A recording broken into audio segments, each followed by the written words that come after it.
It's Shootin the Bull, a podcast by Idaho Department of Fish and Game.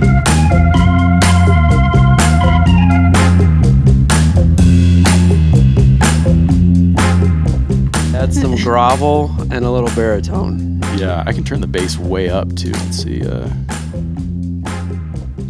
Say Terraball. Terrible. Ooh, way better. Yeah. Oh, Thanks. yeah. You're welcome. Did you have a nickname as a kid? Terrible. You wouldn't have been. Oh, Terrible. Is Yeah, Ball? terrible. Wait, is Ball your maiden name? Mm-hmm. Okay. Yeah, I kept it. Yeah. Okay. That speaks for itself. That would have been great. A terrible. Terrible. Yeah. Yeah. Did you live up to it? Unfortunately. What grade did that spark in? 3. Oh, early. Age 3. Yeah, it Age was 3. Probably, no. Well, what's your question, Connor? Like, when did the nickname kick in, or when did? not the terribleness. Yeah, but the terrible probably was at age 3. Yeah, it started early. Lasted long, but I worked my way through it. Oh, good. All right. We are here in Lewiston, We're starting. Idaho. Yeah. Okay, start over. Why? I wasn't ready. Did your eyes closed? I wasn't ready. Well, we are here in Lewiston, Idaho for the November commission meeting. Mm-hmm. Jen Bruns was nice enough to set us up in this office for a couple podcasts this week. And Jen is sitting here with us this time. Yep. So joining us special today, guest. we got Jen Bruns, our regional communications manager, kind of our comms bureau liaison up here in Lewiston in the Clearwater region. And then also joining us today, we got Terrible. It's too early. Too early. Terrible. No, we'll cut that out. And Deborah Monzingo. We got 2 of our regional wildlife habitat biologists. Is that correct? Yep. Sweet. Well, Jen, thanks for joining us, you two. Yeah, we got all kinds of stuff to talk about today. Which one of you is talking about elk habitat? That'd probably be maybe more of mine. Because you presented on that in the commission meeting, right? Yeah. Okay, yeah, so yeah, I guess And I'll be speaking to all the good neighbor stuff. Yeah. like a good neighbor. So when was that presentation? Was that 2 years ago in Coeur d'Alene that we saw that? 2 years ago here. It was in here. Lewiston. Okay. Yeah. So about 2 years ago this time. Yeah. Yeah. Okay. Yeah. I was going to make a large, impactful statement about how memorable it was, but I remember it. I just couldn't remember what time of year. Oh, I'm okay if you don't remember it too. No, it was great. That's it was okay. it was very Okay. like I'm sure we'll get into it, but like there was just so much information packed into like explain a lot of different things about elk and what like the layperson doesn't understand and hunters may not understand as far as populations. So Were you nervous when you gave that presentation in front of the commission? Oh yeah, like we talked about it, and I was like, man, this is like the longest step from the back up to the podium and back. Like that was probably the worst. Was it like worse than like your college graduation walking ceremony? Oh yeah. Okay. Yeah, because college graduation, they just said your name. You didn't have to look at anybody. Or give a 15-minute presentation or on give a elk 15 habitat. minute. Yeah, exactly. And then listen to questions that were. Yeah. And that also, I think, lives on our YouTube channel, right? Because we recorded that one. yeah. So we'll dive into that in Be more able detail. to reference that in the show notes. Yep. We'll link to that in the show notes, as Tara Reichert would say. Yeah, where do we want to dive in first? Well, first of all, I guess, how long have you guys been with Fish and Game? And where did you start from? Did you just hatch miraculously in the Clearwater region, or did you pop around from other regions? So I have been with Fish and Game since about 2013. I actually grew up in the Lewis-Clark Valley, and so I started here as a tech on Craig Mountain, and then have kind of stuck with ever since. Dang. So you got a really tight home range, Kind of. I mean, like a white-tailed deer. honestly, growing up here, I was like, I'm leaving this valley and I'm never coming back. Like as soon as I turned 18, I'm out. And so I did my thing. I traveled a lot, but then I kind of grew poor. Had to retreat home.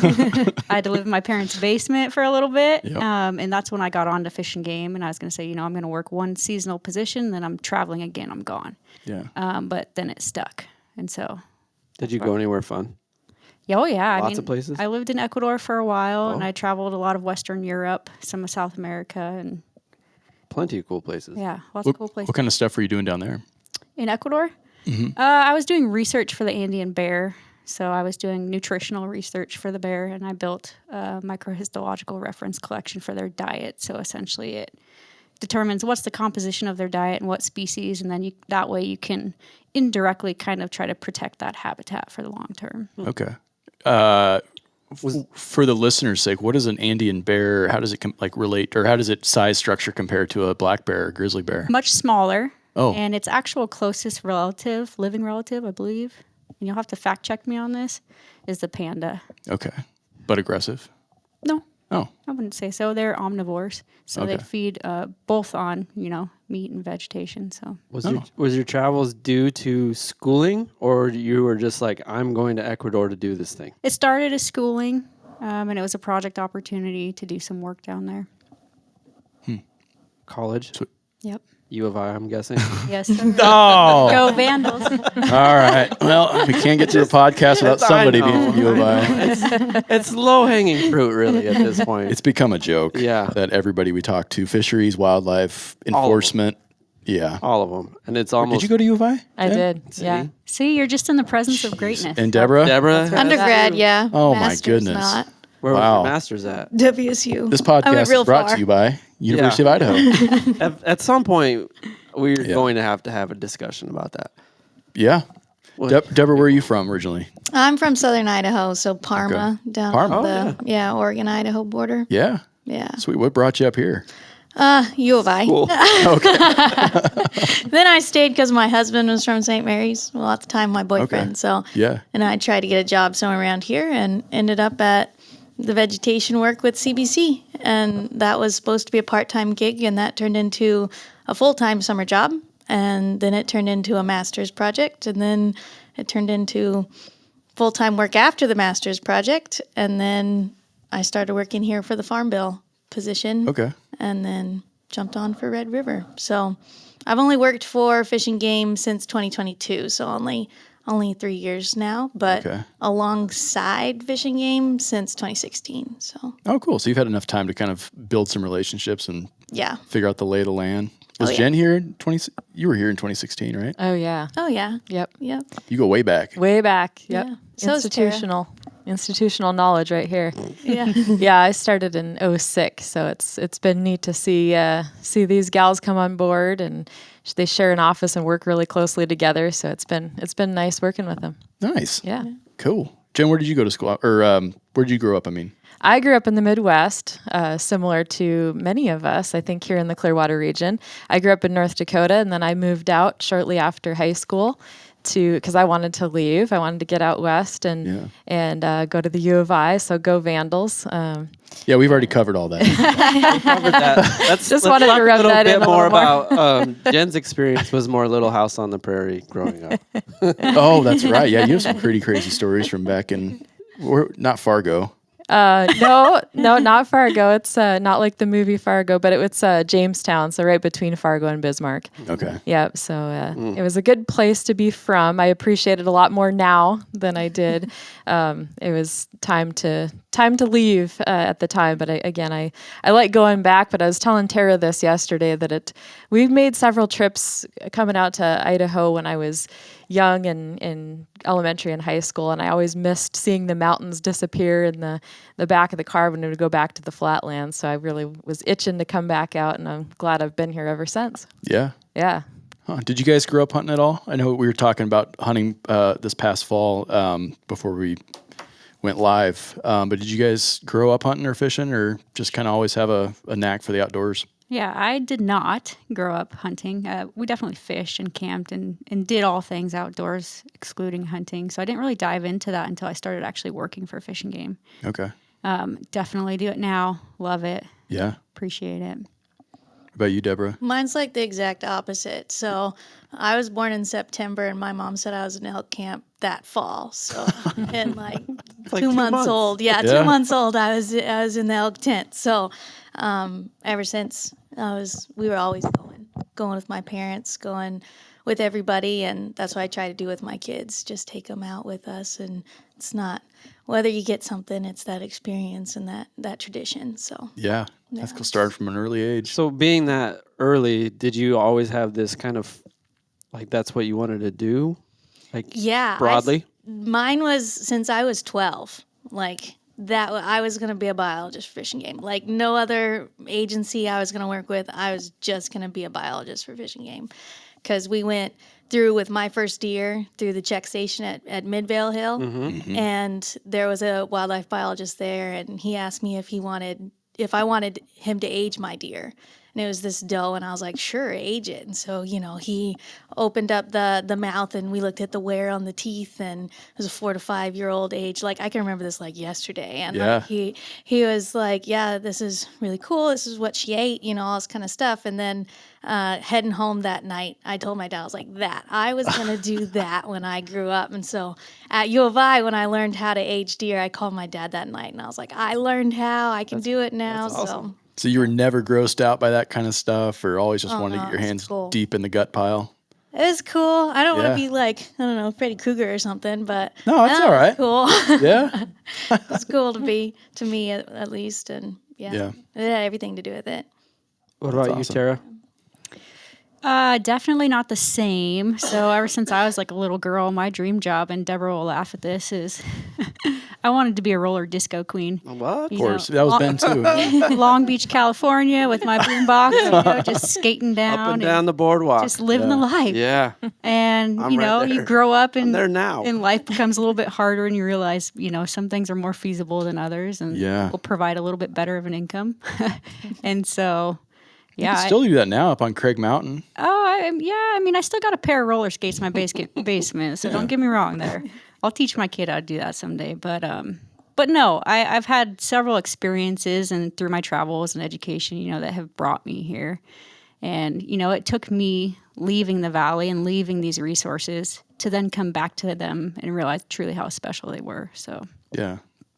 Well, the Good Neighbor Authority, GNA, as we're going to probably refer to it throughout this. We're full of acronyms here at Idaho Fish and Game. IDFG. What the heck is Good Neighbor Authority? Yeah, I have no. Is it a insurance plan? Like, what are we talking about? Yeah, that's what I thought. Yeah, was an insurance plan. So we talked to you the very first time I learned about Good Neighbor Authorities, when we got on that Zoom call, 6 months ago, and chatted about kind of what you were working on in the moment. So we're going to jump into that. But what, first of all, does it do, or what does it stand for, and how does it serve Fish and Game? Sure. So Good Neighbor Authority is a federal authority that was signed into law permanently under the 2014 Farm Bill. And this authority essentially authorizes certain federal agencies like the Forest Service, the Bureau of Land Management, to get into agreements with state agencies and utilize their resources, their capacity to get more work done on federal properties. And now that's greatly expanded to on and off federal lands, various partners, not just state partners. But essentially it tailors its work around restoration activities. And so things like forest range and watershed restoration activities. It's very flexible and adaptable in how you can utilize it. But it's simply just a tool that allows us to better integrate as land managers. Historically speaking, in the Clearwater, we've always had good relationships with federal agencies, but we never really had the tools to cooperatively manage these lands for shared objectives. And so this is that tool that allows us to then pool these resources together and make that happen. Gotcha. When did that get signed over? When did it start here in Idaho? Oh, that's a good question. It started with the Idaho Department of Lands. Okay. I don't know exactly what year. I want to say 2016, maybe a little bit later. Oh, so it's pretty new. Yep. But for Fish and Game, we signed our first agreement in 2020. Okay.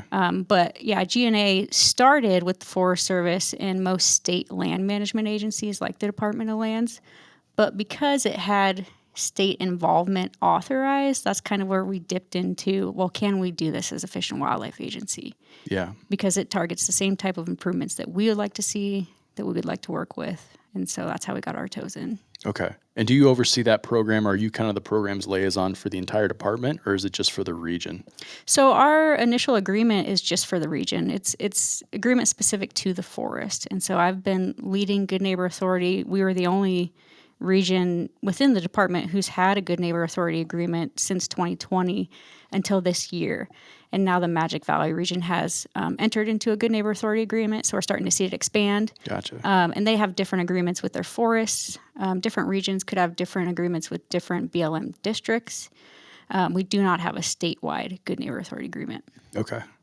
Very cool. What sorts of other players are in the, you mentioned BLM, IDL, Idaho Department of Lands. What other sorts of, are there other NGOs that, or non-governmental Yeah, that's right. NGOs. organizations?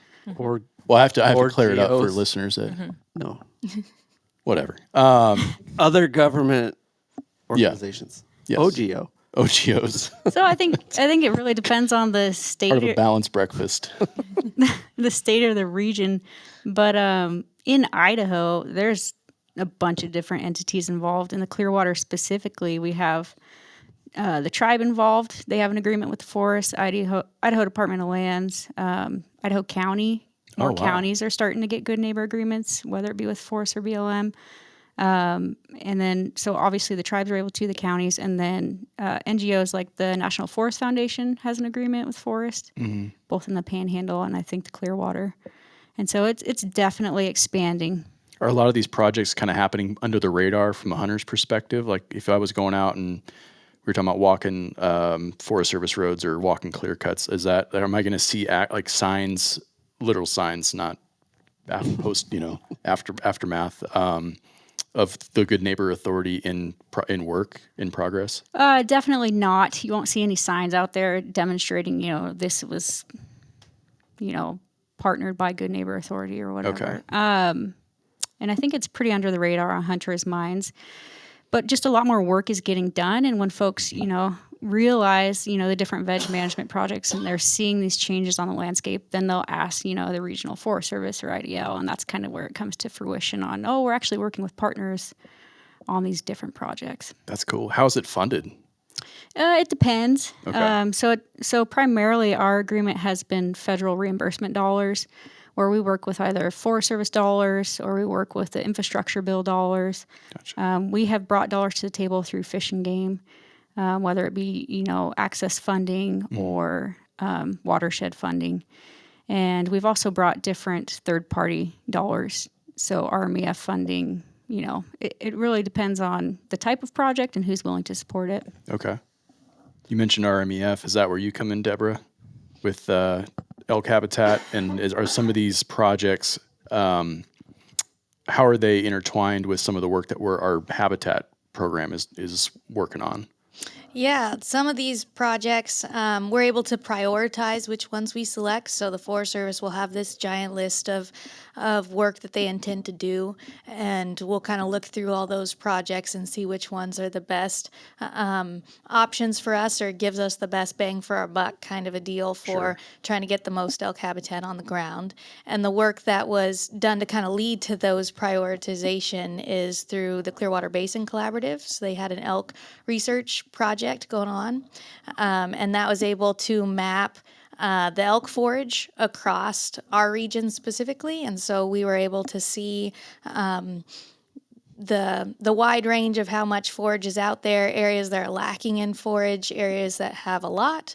We were also able to map through the CBC the potential for those areas. So in stands like Grand Fir or Western Red Cedar dominant stands, it has great potential for growth if it was harvested and a young forest stand was created there. There would be a lot of potential for a lot of growth for elk. And so we were able to match that potential landscape. Gotcha. And so we were able to kind of put those maps on top of each other and see, okay, this area is lacking currently in forage. It has really good potential for forage growth. So this should be a project we should focus on. So we're able to kind of rank those projects into the best priority. How long has that been in harmony, like paying attention to what the animals are eating and developing that land? How long has that been going on? Because to me, that's completely different, just like intentionality, than just like throwing a bunch of trees out there after a burn and calling it good. Right. And we're very unique in this region to have that data. So we haven't, no one's ever really done this large scale of a vegetation survey that we had done. And so we've had those maps and starting to produce even more focused maps since about 2022 or somewhere in there. And so we've been able to use that since then. I know work's been done in Western Washington and Eastern Oregon and the Blues Mountains and on the coast since the early 2000s, where they started to map what they call is the elk foodscape. And so they've been mapping that since the early 2000s or so. But yeah, it's fairly new in terms of nutrition. Biology is fairly a new topic. Really quick, can you kind of explain what elk forage looks like versus like what mule deer or whitetail forage would look like? Yeah, and it changes drastically like which region you're in. So for us, we're a heavily forested region. And so elk forage for us looks a lot like the grasses, some of your bromes, all your main grasses that you'd see pop up, not your annuals or your cheat grasses or anything like that, but all your bunch grasses. Yeah. Those are mostly edible for elk. You have a lot of your flowering, wildflower-esque forbs. So a tidbit of information that I gleaned over the past several years is violets. Elk will go through in an area and eat all the violets first and then come back and eat everything else. Violets is like a treat for them almost. Yeah. And then current growth, so all the new stuff on a shrub, they'll pick those clean. So a lot of people ask for like the, let's say, the ice cream. What's the ice cream for elk? What should we be putting out there all the time? And so we've gotten a response a lot of like, well, your mom wouldn't let you eat just ice cream. You got to eat everything. And so the answer is you need diversity. You need several of a lot of things. Yeah. Brought to you by University of Idaho. Yes. Okay, that makes sense. And then what are deer both whitetail and mule deer mostly eating out? Because they all share the landscape, and it sounds like there's now some mule deer in your guys' neck of the woods too, Tara. So what are they also eating, and are they competing with the elk on these landscapes? They kind of fill their own niches almost. I would say elk are more of a grazer. They will eat a lot more variety of the landscape of the different shrubs. Mule deer and whitetail are their own browser. Whitetail, even more specifically, are a lot more browsers. They're going to eat specific bites that will give them the most nutrition, so they'll be more selective. They're really selective, but of course, since they can eat less of the very nutritious food and still reproduce, still have twins, all that kind of stuff, where mule deer and elk, they'll eat more of the less nutritious food. They'll just eat more of it, and then they'll still meet their requirements, but they have to eat more. They have to walk farther. So whitetail are a lot more home range of a small amount, so that they get a little bit more fine details of selection. Is that kind of just region specific though, or is that pretty general between all three behaviors? I would say it's general in terms of how they use a habitat, specific on what, for our region, what plants they'll select for, I would think. Okay. So on a lot of these habitat restoration projects, what does the process look like? And I'm not talking about like all the red tape and like. No, I want to know. Oh, you do? Every detail. Yeah, we're going to be here till 7. They said they had time. But say the Forest Service has, you said it's the Forest Service that kind of puts together the priority list, right? On their properties, yeah. On their properties. Their priority list. Let's use that as an example. Do you think that's probably a good example for up here for hunters to understand? I'm trying to understand myself. So if I was going hunting out on Forest Service land as opposed to, I don't know, large tracts or something like that, or access. Yes. Is that it? Can we start with Forest Service, do you think? I think that'd be a good example. Yeah. Okay.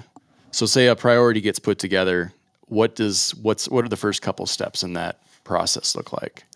Are we talking for good neighbor authority or for? Sure. Yeah. So let's start there, and then maybe feel free to jump into if there's, because it's interesting. I want to figure out where you guys kind of overlap. Yeah, Where's the intersection? So the whole point of good neighbor is to come at it from a partnership perspective. So it's not just a Forest Service list of projects, right? We can bring stuff to the table, and we can identify shared objectives. And so part of where, we integrate is Deborah is bringing this research to the table, letting me know, these are the key areas that we need to focus on the forest. And then I come in as kind of the coordinator or the facilitator with the forest, identifying the projects that are already on their plan of work, seeing if there's overlap there. Okay. Can we already do G&A activities that they're proposing? And if not, can we create a new project? Okay. And so we utilize G&A as a tool, especially when it comes to prioritization of projects on the forest. So, Forest Service is a multi-resource, multi-use property. So they have to consider all kinds of different perspectives for how they want to manage that land. Gotcha. Our mission is pretty straightforward. They have a different mission. And so some projects, are more tailored towards economic or social values. Some projects are tailored more towards, wildlife improvement. Others may be more tailored towards fuels reduction and achieving timber harvest targets. And so our goal, is to go in and evaluate all those projects, determine where wildlife benefit falls, and those are the ones that we want to put on our program of work.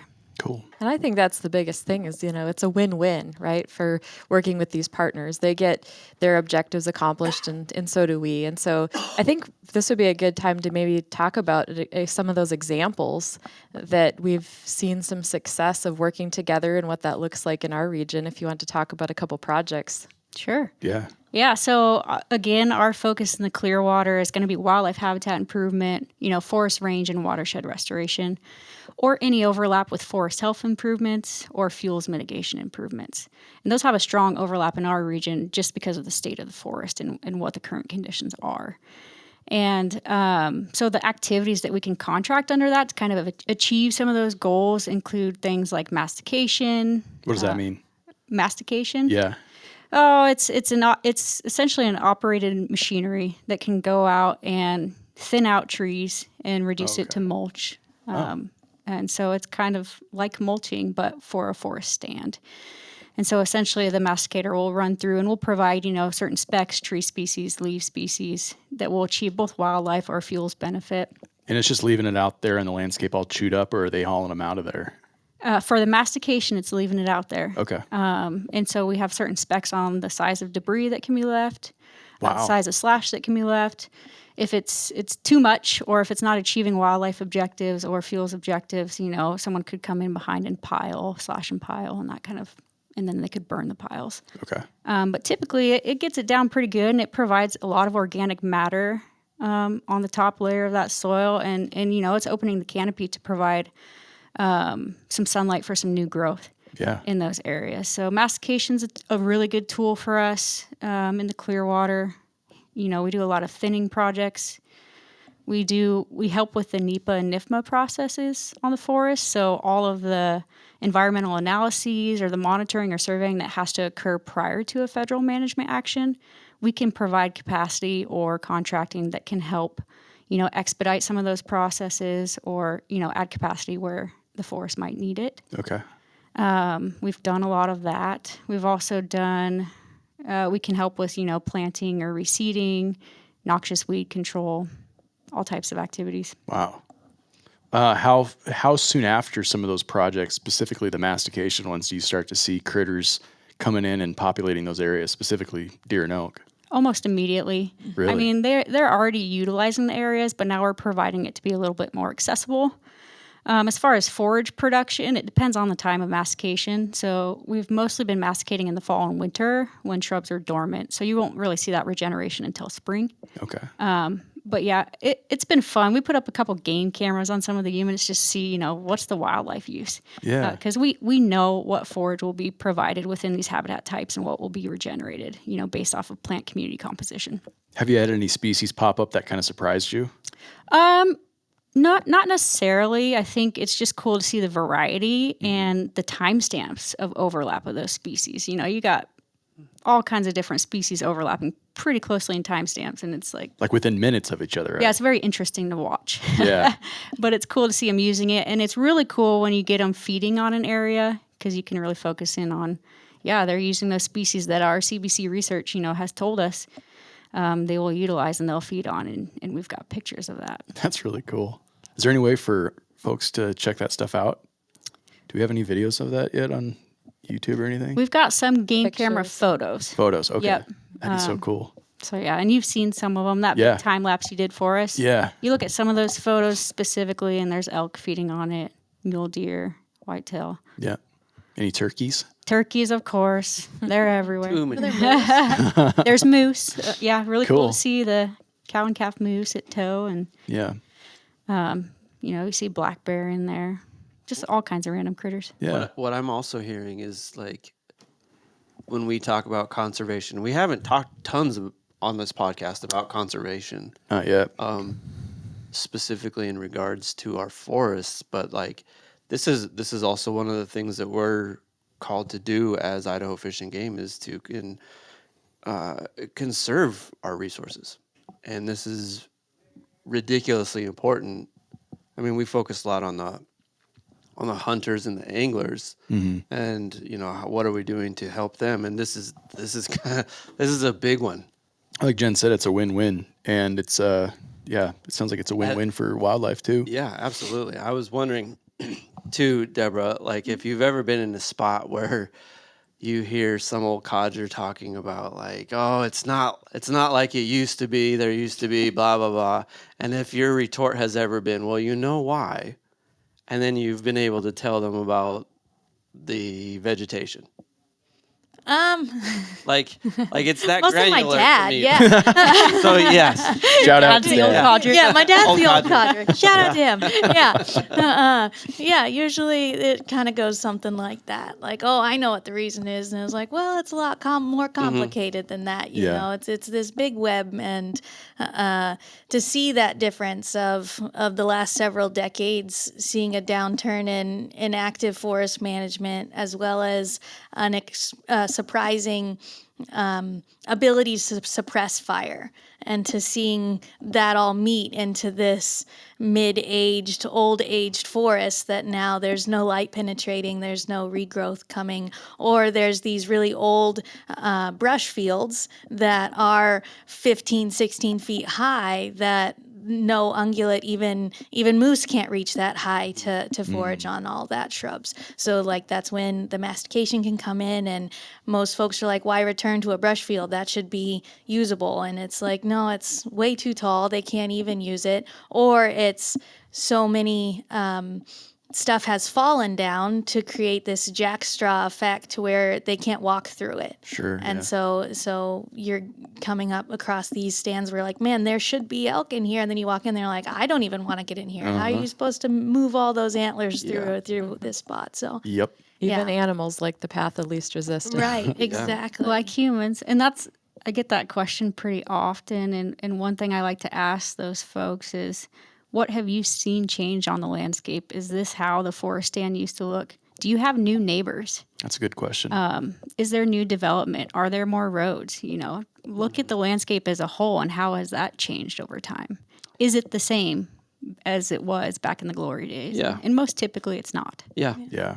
And then a shout out back to my dad from being in this last 10 years of working on this work and seeing these results and sharing with them. And at the beginning, I remember having those talks with them. And now I get calls of my dad, oh, I got in an argument today with someone that said it was this. But I stood up for you. I told him Yep. about this vegetation change. So Yeah. it's cool to see. And mastication. And Yeah, and that change. it just matters. It matters so much, and it's one of those things that just gets overlooked. I feel like again, going back to your original presentation, was like I was able to go back to my father-in-law and probably have the same conversation you've had with your dad, and be Yep. like, yeah, here's why: there's no sunlight. Yeah. So how's anything supposed to grow? Yep. And where are they supposed to go? They're going to go find it elsewhere if they're not doing it there anymore. Yep. So like, oh yeah, that makes sense. Yeah. And then the biggest retort from that is like, oh, so you want the whole forest to be cut? And it's like, well, no, Right. you want that mosaic to return. Right. Yeah. And that's the biggest thing is that, yeah, right now we have this mid to early Cerro bulge. We want to create that mosaic like it used to be. So Yeah. I and this is outside of your region, but I think of like the big burn, and when that was all replanted and everything, it was like 2 feet, 2 feet, 2 feet, 2 feet, and yeah, nothing can live in there but turkeys and rats probably. Yeah. Yeah. Yeah, Yeah. again, no wonder things moved out of there. Yep. There's and nothing to eat. the Big Burn actually was in the low region. Oh, yes, So yes, yeah. 1910 to 1930, about half of the low zone was burned or harvested. And then from the 1980s to now, I think it's less than 5% was burned or harvested. So you could see that drastic change of where we think the peak of elk happened in the 60s or so. And you could see that, okay, that's about 40 years since the Big Burn, 50 years since the Big Burn. So it was kind of see that change. So if you're looking at it at like a time lapse level presentation, then it's like that 60s period was kind of the bell curve or kind of the glory days that people like to remember. And it's not their fault. Like it probably was pretty sweet, right? But that's not how Mother Nature and habitat work. So can you kind of talk about what life looks like after kind of that glory days or after that bell curve, if there is mismanagement or if there's acts of whatever, wildfires, things like that. What does that look like, and how are there ways to kind of combat it or get in front of it? I wouldn't say mismanagement. I would just say a change. Okay. A change in how the focus and the priorities of what management is moving towards. And the biggest way to get ahead of it would be to return that mosaic. Just try to, as we would say, punch holes in the in the tree canopy. Try to get anything we can that opens those tree canopies up and start some forage growing. That would be the biggest part.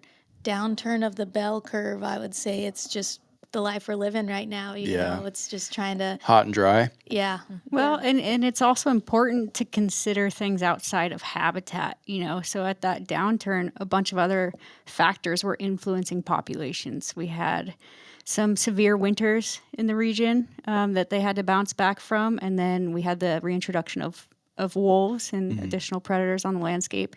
And it's just that culmination of multiple factors, kind of going against the odds and trying to re-navigate how we manage for these populations. Okay. I wonder if I'm thinking out loud, but I wonder if there's any change in hunter populations or preference too back in those days. I'd say access is a big change that's happened. You have a lot more UTV, ATV use, getting farther back in there. A lot just different in terms of access as well. That can change how folks are getting into places. Have you heard too if there's like loss of access in a way of no longer having access to private land or no longer having access to large tracts or logging or that kind of that. There's a lot of sale going on, a lot of private land, or just folks that own private land that just no longer allow. Yeah. Is that a component too? I know we're going to get way outside of the 15-foot brush pile here, but I don't know that the amount of access has significantly changed. I think the type of access has significantly changed. Okay. And as we've kind of moved, some of our active management on the forest with the logging and all of that occurring, as Deborah was speaking earlier, that provided a ton of access on the forest, but some of that forest grows in and that eliminates some access. Where we create roads elsewhere, there's more access. Yeah. On the large tracts program, the access has been changed in a lot of our area in the Potlatch, on Potlatch Delta Corporation lands, and it's just a different type of access, but we still have access to all of that land. And so, I think hopefully we'll always have access, but we do have to, adapt with the changes in it and the changes in land ownership. Well, that's why JJ mentioned earlier that partnerships are so important, because in this kind of environment, like everything is always changing. Correct. And you got to keep up those good relationships. Specifically for us habitat biologists, where the majority of the land isn't owned by Fish and Game, so we have to really work through those partnerships to just manage the habitat for populations on property we don't own. So sure. Yeah. And are you two having a lot of these or kind of kindling these relationships face to face like yourselves, or is it conducted in any other way? It depends on the time frame, but when we started exploring this avenue, I was, deep in the Forest Service offices, kind of knocking at their door, any opportunity they'd let me in. And so I prefer to work in person, but, as we hit 2020, that kind of stopped that, where we were just working mostly over online or over the phone. But yeah, it's up to us to build these relationships. They're not there, predating us. So it's up to us to really, form those relationships and really maintain them through all these changes. So we see these changes not only on the landscape, but within the departments, right? We see a change in folks utilizing different positions and vacancies, and so it's our job to maintain those relationships throughout. Yeah. What have been some of your favorite projects so far? I'll say mine first, I guess. My favorite project has been something that I'm working on currently. Is there's been a lot of recent research that's been done for elk habitat over the last several decades. A lot of peer-reviewed articles, a lot of journal articles that a lot of people read. They think is cool, at least in our profession, and they put them up on the shelf, and then it just collects dust, and then it never gets out to the hunters. It never gets out to the land managers. So my project has been coming up with all of that information, compiling it all into something that's easily understood, used, and able to be taken out into the field and kind of get to see what we see as habitat biologists when we go out on a field trip or on a scout to look at a project. And when we go out with the timber folks or IDL or anything like that, and we're like, this is how an elk thinks. This is what we should be doing to improve that. So we created a document called Think Like an Elk. And so we have all that research, and we're putting it all into a nice little field note so that folks can take it into the field, and we don't have to do all of the field trips, which is sad, but we don't get to do, we can't get to everybody. And so this is something to... That's cool. So that's your project, Think Like an Elk? Yeah. Connor and I have been kicking around Think Like an Elk too, but it's not. It's not PG-13. It's not even PG-13. It's for a different podcast. Yeah. We'll tell you later on after this. That's really cool. What about you, Tara? Yeah, so my favorite project so far, at least through Good Neighbor and what I've contracted, has been a project we've been working on long term in the Selway. So we started this project about 3 years ago. It's a landscape effort to improve habitat. So historically in this area, the Forest Service used to utilize prescribed burning to maintain some of the brush fields for forage for elk and deer and ungulates. But due to some of the increasing wildfire intensities and frequencies, there were some soil concerns that had popped up that made fire as a management tool really no longer accessible. And so we are now going in and actually thinning those areas, hand thinning them, and it's in the road list. So it's really the biggest bang for our buck from a wildlife perspective. And what's cool about this project is it's multiple drainages throughout this large, vast landscape, and we're kind of treating in a mosaic fashion over the years. So that way we kind of have a heterogeneous landscape as the end product. We have different age structures, different forest classes across, and that extends the life of the nutrition throughout the landscape over a longer period of time. So that way these animals can move around and have a little bit more population level impacts with their nutritional response. And then this project has required so much coordination, between the Forest Service, Fish and Game. RMEF is now on board to support it with some funding.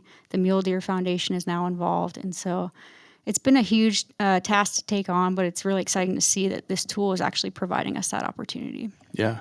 How does one get their hands on how to Think Like an Elk brochure? Well, it's not yet published yet. We're still going through our internal review panel. With a bunch of elk? Well, yeah, with a lot of elk hunters. We're having some negotiations. Yeah, right. Putting things on and off. But yeah, we sent it out to a panel of reviewers in some of our partnering agencies across the state into other parts of Fish and Game. And so we're going to get that review comments back, and we're going to go back through and get a final draft, and then we'll get it published and hopefully in the spring. Oh, cool. Okay. That's right when the elk are hatching, by the way. So maybe we could go to the elk hatchery. Yeah, We've been to a deer hatchery. Have you already started hearing feedback from hunters yet, or do you anticipate what kind of feedback you'll get from hunters at all on that particular project? Most of it's, us Fish and Game biologists as hunters, this is how we think too. And so most of it's been some pretty good feedback, I'd say, for trying to be inclusive. It's mostly for, those land managers, if they're thinking about a project, what should they be thinking about? How could they tweak their project? And even private landowners, if they have, 5 to 10 acres, what could they do to improve their property to benefit elk? And in some cases, I guess around here, what should they not do to their property? That's interesting. Okay, I never thought of that. Draw elk in. Yeah. Do you either of you work with, we've talked a lot about other lands, other like natural resource agencies that manage a lot of these lands, but do you have to work with private landowners as well with some of these Good Neighbor Authority projects, or even just some of the habitat programs? We haven't specifically utilized it through Good Neighbor, but now under the Explore Act, which was just signed this year, that extended some of the permissions of Good Neighbor off of federal land. So if there was a project, for example, that was occurring on federal land and we wanted to extend that treatment across to private, that's now a possibility. Oh, interesting. And so, for example, if we were installing like a fuel break and we wanted to extend that on private, that would be a great opportunity. But we also work with private landowners to improve habitat through our HIP program, through a lot of our private... HIP? Yep, Habitat Improvement Program. It's a Fish and Game internal program to provide some incentive for landowners to improve wildlife habitat on their properties. Very cool. Does there this is getting, again, too far into the weeds, but is there like a qualifying size of property that you have, or is it like you have your little backyard parcel of 5 acres and you can qualify for it?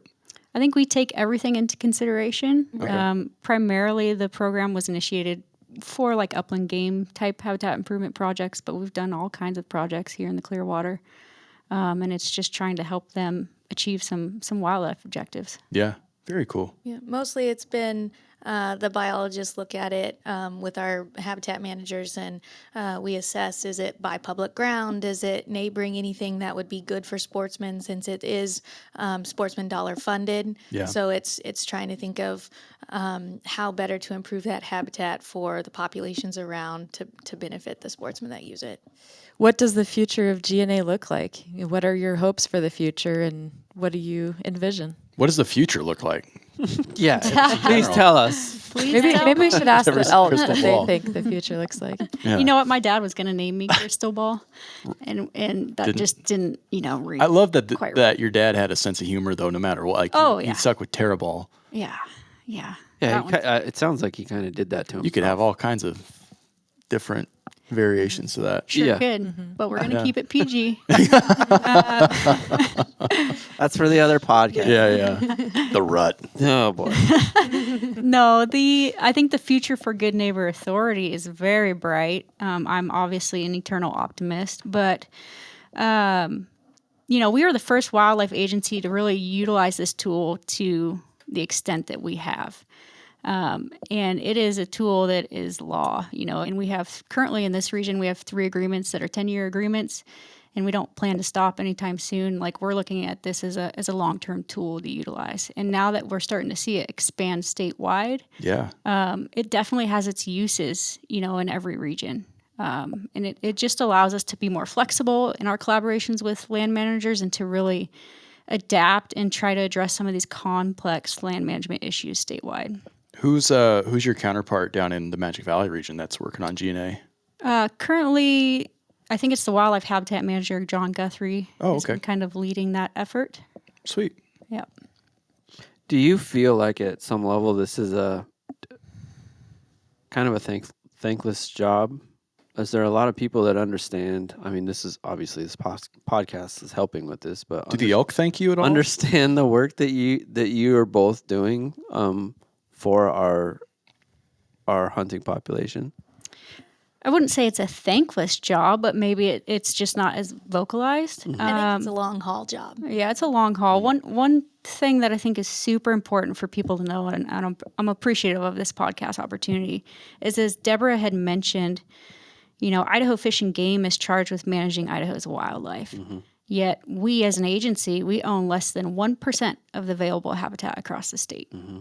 And so for us to really manage, for wildlife and populations, we have to really work collaboratively with our partners, with other land managers, to make sure that we can help, improve habitat, restore it, in perpetuity for many generations to come. And so this tool is really important for us being able to do that and accomplish those objectives. And it's that long haul thing. So it's, you're not changing harvest structures, and you'll see a response hopefully in, 5 to 10 years. This is a long haul habitat work of, we might do this mastication now, and it might take 10 years to grow something back, which then will take 5-10 years to be reflected in the population, if it gets reflected in the population, if we did it large scale enough. So it's kind of one of those things that it's a long haul project, to where we count the little wins. Yes, certainly. What do the little wins look like? I think the little wins are just making those partnerships to get those collaborations. People want to sit down at the table and talk and get advice on a project, or say, hey, we're thinking about doing something here. Is there ways that we can tweak this to make it more beneficial to elk? Those are little wins. They might not get implemented while we're here or when we retire, they might start to get implemented, but the little wins is just getting people at the table and starting to talk, I think. Yeah, and we're in a place now that we haven't been, to where our partners are looking to us to implement work. Can you help us do these things? How can we achieve these together? And that's a huge win for us. Big one. Yeah, and this should be something that sportsmen and women should be excited about, because it seems like there's this cloud of, my favorite hunting spots are getting too crowded, or wherever, or I'm going to this spot and there's no more animals there, and this project is actively trying to make more habitat for those animals that you're going after, and I think that's pretty cool. And hopefully there are ways that sportsmen and women can kind of stay abreast to this information. I know we should probably put out more time-lapse footage of these trail cams. But are there other ways that folks can kind of stay in the know as we move forward and head down this path? So we'll certainly be trying to, provide outreach as the opportunities arise. As we're moving through projects at different stages, just trying to figure out what's the best platform to reach individuals on this subject too, because, land management is like Deborah said, it's a long-term game. And so how do you celebrate the little wins and make sure the public is apprised of it? Yeah. Particularly when our public wants 2-second clips. Right. Like, Well, and that's another thing hard. that, Jen, you could probably resonate with, is it's hard to talk about elk hunting or elk habitat in May when folks aren't they're 6 months away from thinking, or 5 months away from thinking about hunting season. We have that struggle a lot with some of our content that we try to talk about some of these really cool things that are happening year round, that it's not on the forefront of people's minds. And that's not their fault. It's not, it's just how we work when we're going through the cycles. But hopefully people find this interesting and can dive in a little bit more and see how the violets are popping up in April and May, or whenever they pop up. I'm assuming it's April, May. Yeah. But seeing the work actually playing out on the landscape the year round.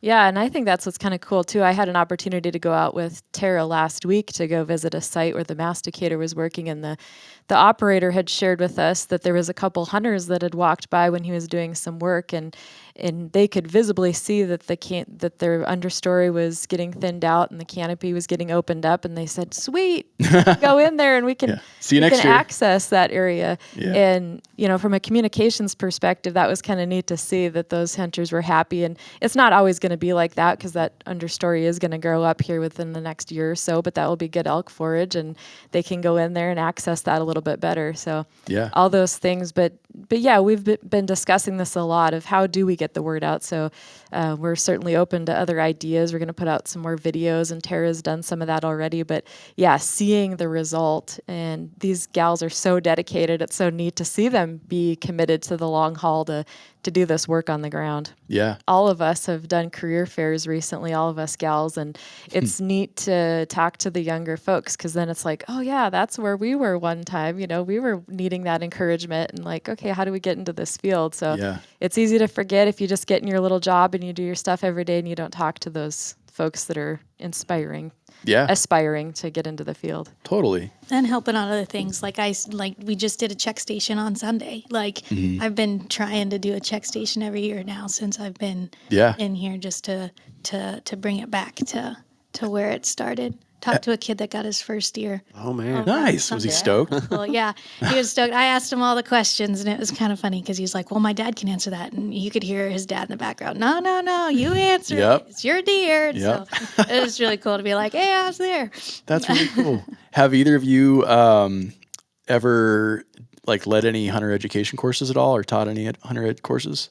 I did. This was my first year. Really? How'd that go? That was really exciting. Jen and I did a co-taught class, and I was very excited. Like it's on my accomplishments for my eval this year.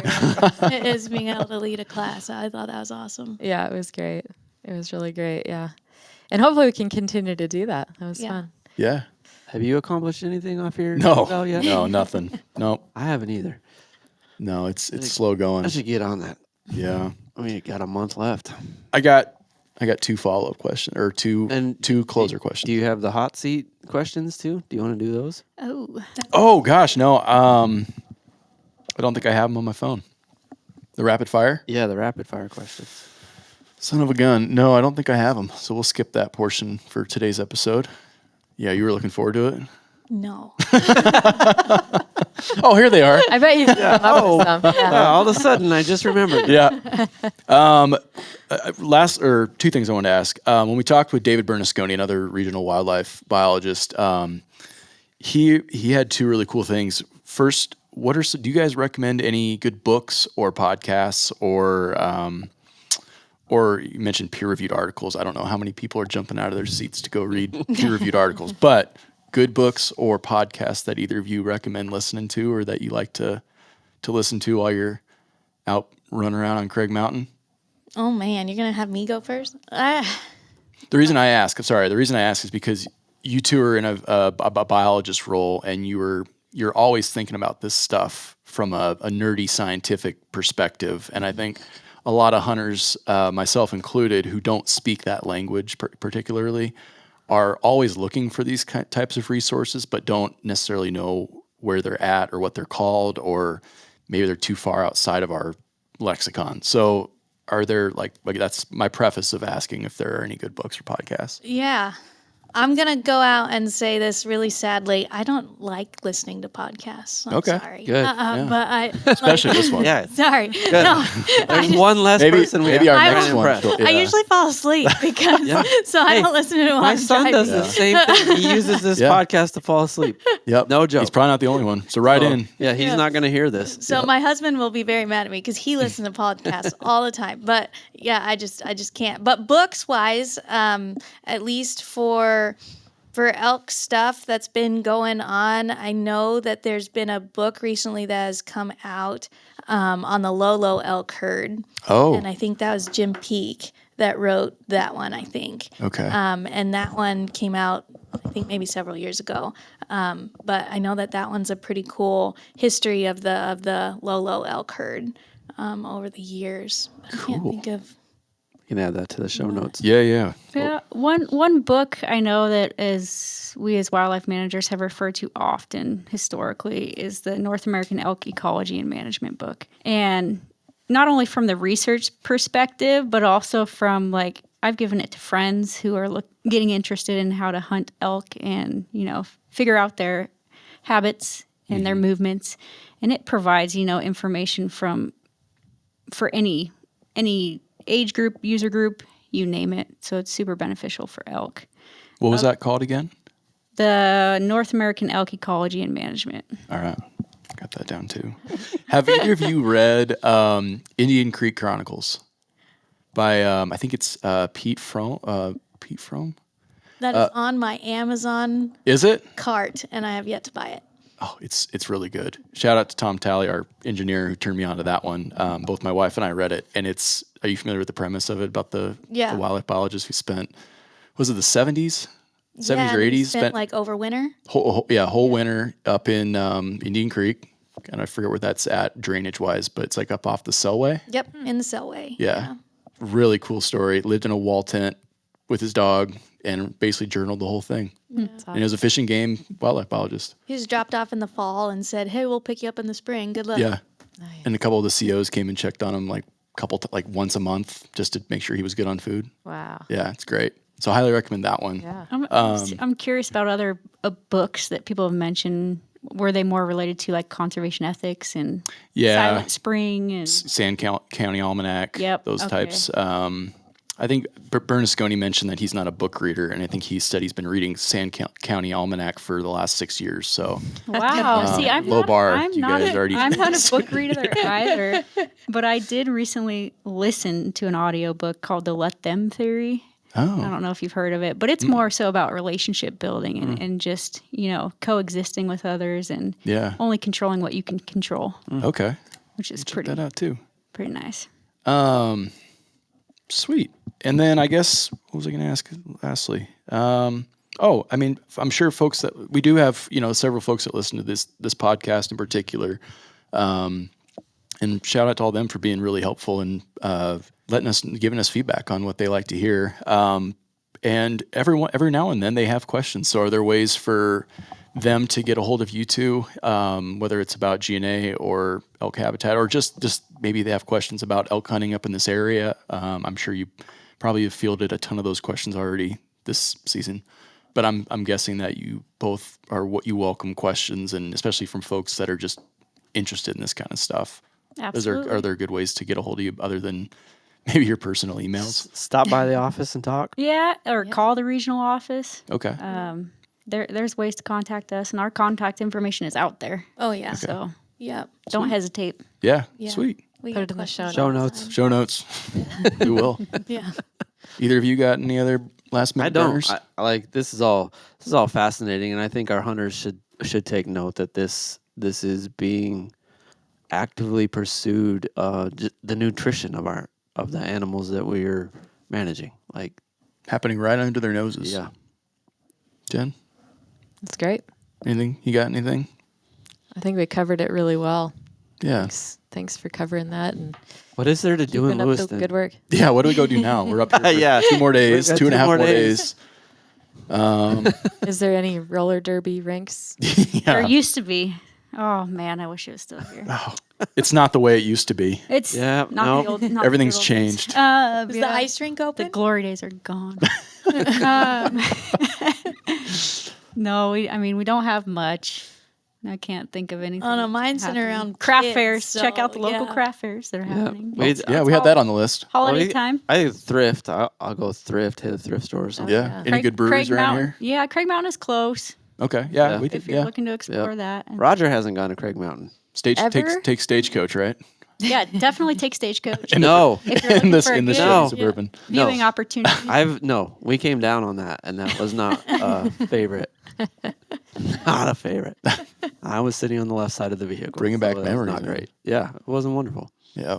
That's where Tara got all of her skills at. Yep, Yeah. I bet you're a pretty badass backwoods driver. pretty good with Yeah.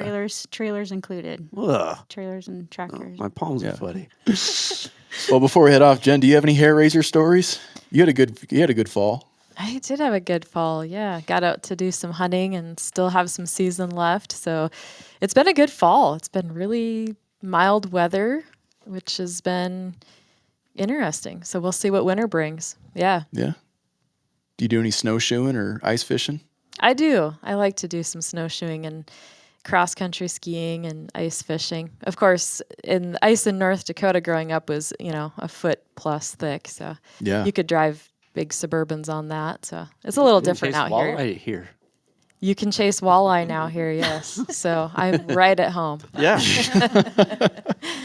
And come home to a hot dish. That's right. That's right. Yeah. All the stereotypes. Oh yeah. All We'll the things. get 'em all. No, you bet. Oh, man. Gotcha. Well, Golly geez. Deborah and Tara and Jen, thank you so much for sitting down and Shootin the Bull with us. And thanks for making us feel really welcome up here. It's always, I know it's always kind of a dumpster fire with us running around, bringing up all of our AV gear, but seriously, thanks for making us feel welcome. Appreciate it. And taking up an hour and 17 minutes of your afternoons. That you could have been doing other things. Anything. Other than really anything else. checking deer teeth. Do you have a hot tip how to check deer teeth, by the way? The wear. The wear. Yeah. Okay. As much as if they're really spiky, they're really young deer. Okay. They're all one. So cut your finger open. It's too young, or young. It's young. Yeah. Not too young, but young. No, too young. Yeah. Okay. All right, guys. Thank you. Thank you. Yeah. Take care. Thank you guys. You guys.